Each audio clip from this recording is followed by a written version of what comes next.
In Brazil, the governmental authority that supervises the capital markets is called Comissão de Valores Mobiliários. I'll just call it CVM. CVM is the equivalent in Brazil to the Securities Exchange Commission in the US. The issue here in Brazil is, does a coin offering qualify as an offer of securities under Brazilian law? This is very important because if they do, an ICO would be subject to all capital market rules, just like a normal stock offering. If they are not deemed securities, ICOs would not be subject to any capital market rules. That means it will be easier for founders, but maybe riskier for investors. After a lot of theoretical discussion here in Brazil, in October last year, CVM finally issued a directive about the subject.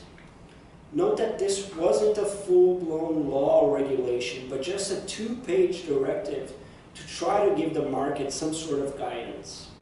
In a nutshell, CVM said that yes, ICOs can be deemed offer of securities under certain circumstances.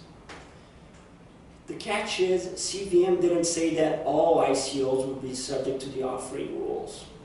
So CVM went on to create a test based on the economic context of the asset, token, or coin being offered. Still, there's not a lot of case law or anything regarding this test here. That was a very brief summary of what's happening here in terms of regulations.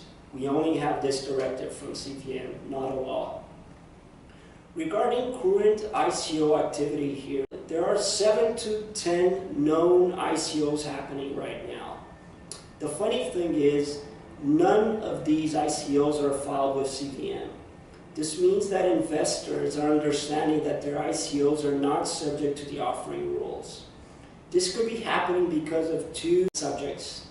First, founders must be understanding that their ICOs are not subject to the rules because they're offering tokens that provide services in return to the investors, not investment returns in cash.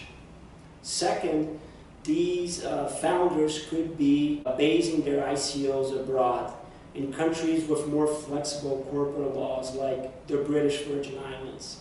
That's allowed in Brazil. You can have an ICO abroad that has effects here. In terms of potential future regulations, I think it's safe to say that CVM will very soon issue a full law or regulation on the subject. It's difficult to predict what will come, but it can only detail a little more what kind of asset, token, or coin can be subject to offering rules.